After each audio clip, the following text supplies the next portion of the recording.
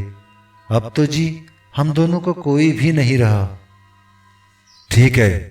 تھانے دار شاہنواز نے مڑ کر کانسٹیبل میرداد کی طرف دیکھا۔ میرداد، ان کو لے جاؤ، روٹی شوٹی کھلاؤ، انہیں آرام سے رکھو۔ میرداد نے ایک بار پھر اٹینشن ہو کر کھٹاک سے سلیوٹ کیا۔ ارشاد الہی اور اس کی ماں سے چلنے کا اشارہ کیا۔ وہ ان کے ہمراہ دروازے کی جانب بڑھا۔ ایس ایچ او نے اسے ٹوکا۔ میرداد۔ میرداد ٹھٹکا، پلٹ کر ایس ایچ او کی جانب متوجہ ہوا۔ ایس ایچ او نے حکم دیا، ان کو حوالات میں پہنچا کر لالی کو ادھر بھیج دے۔ تینوں چلے گئے۔ S H O Shahnawaz Khan خاموش بیٹھا سگریٹ کے کش لگاتا رہا۔ لالی ایک کانسٹیبل کے ساتھ ایس ایچ او کے دفتر میں داخل ہوا۔ اس کا حلیہ بگڑا ہوا تھا، ہوش ٹھکانے نہیں تھے، قدم ڈگمگا رہے تھے، بال بکھر کر منہ پر آ گئے تھے، آنکھیں پھٹی پھٹی تھی۔ وہ آہستہ آہستہ ہانپ رہا تھا۔ تھانے دار نے نظریں اٹھا کر لالی کو دیکھا، مسکرا کر پوچھا، تو کیمبل پور کا زمیندار ہے نا؟ ہاں جی، لالی نے مختصر جواب دیا۔ تیری ذمہ داری ابھی نہیں اتری، کچھ اور اتاری جائے؟ تھانے دار نے غضبناک ہو کر ڈانٹا۔ ارشاد الہی کے ساتھ اینٹوں کے بھٹے پر تو نہیں، تیری ماں کا کوئی یار پتھیرا لگا ہوا تھا؟ لالی نے چونک کر تھانے دار کو دیکھا مگر کچھ بولا نہیں، سر جھکایا اور خاموش کھڑا رہا۔ کوٹلہ ہرکشن کی ذمہ داری پر دھوکے فریب سے قبضہ کرنے کے لیے تجھے کوئی اور نہیں ملا؟ تھانے دار تھیکے لہجے میں گویا ہوا۔ اڈا لاریاں جوئن سنگھ والا پر بھیک مانگنے والے یہ دونوں بھکاری ہی تجھے ملے؟ لالی سمجھ گیا کہ سارا کھیل بگڑ گیا۔ ارشاد الہی اور اس کی ماں نے سب کچھ اگل دیا، اب مزید کچھ کہنے کی گنجائش نہیں تھی۔ اس نے پسپائی اختیار کی، عاجزی سے بولا، غلطی ہو گئی جی۔ سوال یہ ہے کہ تو نے یہ خطرناک کھیل کیوں کھیلا؟ تھانے دار شاہنواز خان نے زور دے کر پوچھا۔ سچ سچ بتا، تو نے ایسا کیوں کیا؟ کس لیے کیا؟ اس نے قہرآلود نظروں سے لالی کو دیکھا۔ جھوٹ بولا تو منجی چڑھاؤں گا، رولر پھروا دوں گا، الٹا لٹکا کر چمڑی ادھیڑ ڈالوں گا، ایسی مار لگاؤں گا کہ ساری زندگی یاد رکھے گا۔ میں نے جی جھوٹ نہیں بولنا، سب کچھ سچ سچ بتا دوں گا۔ لالی نے گڑ گڑا کر صفائی پیش کی۔ یہ ٹھیک ہے جی، ارشاد الہی اور اس کی ماں جون سنگھ والا کے بس اسٹاپ پر بھیک مانگتے تھے، پر یہ بالکل سچ ہے۔ ارشاد الہی کوٹلہ ہرکشن کے ذمہ دار چودھری نور الہی مرحوم کا پتر ہے اور اس کی ماں چودھری کی بیوہ ہے، دونوں اس کے جائیداد کے اصلی وارث ہیں۔ پر نہ تو ارشاد الہی نے اور نہ ہی اس کی ماں نے اپنے بیان میں ایسی کوئی گل بات میرے سامنے کہی۔ تھانے دار نے منہ بگاڑ کر اپنی جھنجھلاہٹ کا اظہار کیا۔ تو ایویں پھنے خان بن کے آ گیا؟ لالی مروب نہ ہوا، اس نے نڈر ہو کر کہا، دونوں نے تیرے سامنے ڈر کے مارے ایسی گل بات نہیں کہی، پر وہ عدالت میں جا کر یہی کہیں گے جو میں نے تجھے بتایا۔ یہ تو چودھری نور الہی کے کلیم کے کاغذات سے ثابت ہو جائے گا کہ اس کا وارث کون ہے۔ تو نے کسی وکیل شکیل سے اس سلسلے میں مشورہ کیا ہے؟ تھانے دار کا لہجہ اس دفعہ بدلا ہوا تھا۔ لالی نے بھی تبدیلی کو محسوس کیا۔ خوف اور دہشت کے حصار سے وہ رفتہ رفتہ باہر نکل رہا تھا۔ اس نے بڑے اعتماد سے کہا، ابھی تو جی مشورہ نہیں کیا، پر بعد میں تو کیا جا سکتا ہے۔ جو تیرا جی کرے ضرور کرنا، یہ تیرا اور ارشاد الہی کا معاملہ ہے، مجھے اس سے کچھ نہیں لینا۔ تھانے دار نے اپنی غیر جانبداری کا مظاہرہ کرنے کی کوشش کی، پر مجھے جو تفتیش کرنی ہے وہ تو کرنی ہی کرنی ہے۔ اس سلسلے میں تجھ سے بعد میں گل بات کروں گا۔ اٹھ کر کھڑا ہو گیا۔ لالی کی جانب ہاتھ اٹھاتے ہوئے کانسٹیبل کو ہدایت کی، اسے لے جا، حوالات میں بند کر دے۔ S H O Shahnawaz Khan Awan نے اپنی ٹوپی اٹھا کر سر پر رکھی اور دفتر سے چلا گیا۔ اس کے جانے کے بعد کانسٹیبل نے مڑ کر لالی کی طرف دیکھا، اپنے ساتھ آنے کا اشارہ کیا۔ کانسٹیبل دروازے کی جانب بڑھا، لالی اس کے پیچھے پیچھے چلا۔ شام کو احسان علی شاہ کی جیپ تھانے کے باہر آ کر رکی۔ نادر خان نیچے اترا اور تھانے میں چلا گیا۔ واپس آیا تو تھانے دار شاہ نواز خان ایوان اس کے ہمراہ تھا۔ دونوں خاموشی سے جا کر جیپ میں بیٹھ گئے۔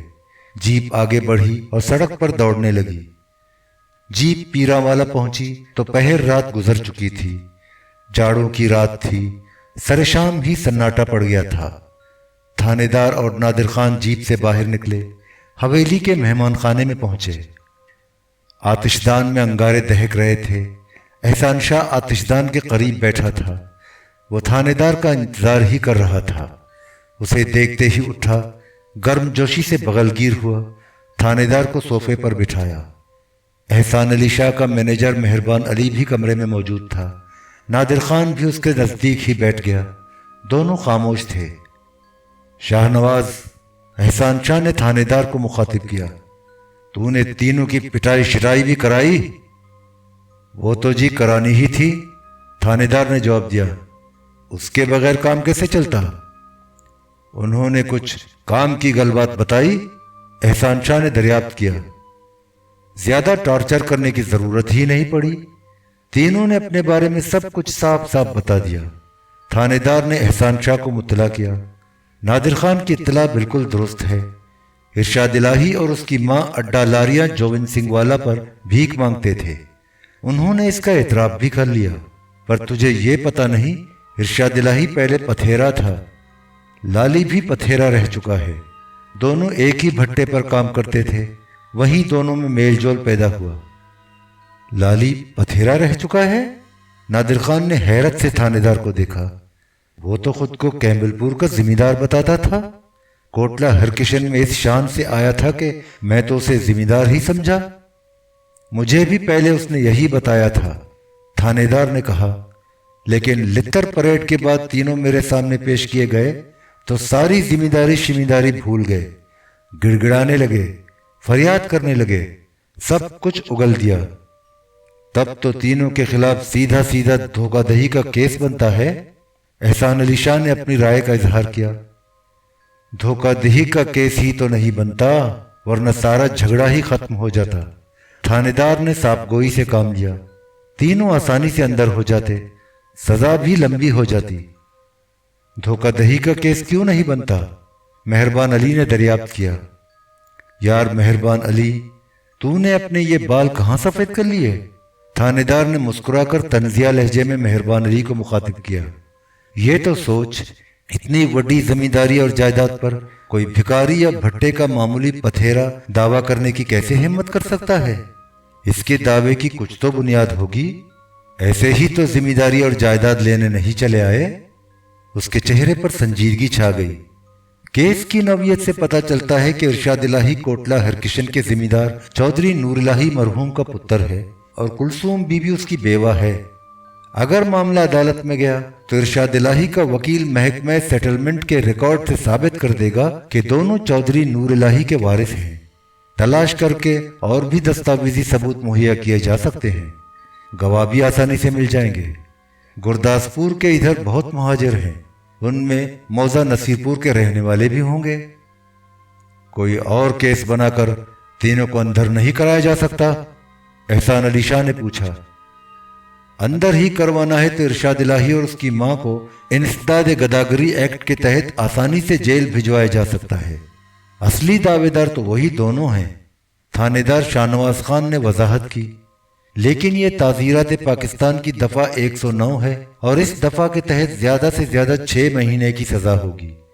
رساگیری یا چوری ڈکیتی کا کیس بھی مشکل سے بنے گا، اور اگر بن بھی گیا تو زیادہ لمبی سزا نہیں ہوگی۔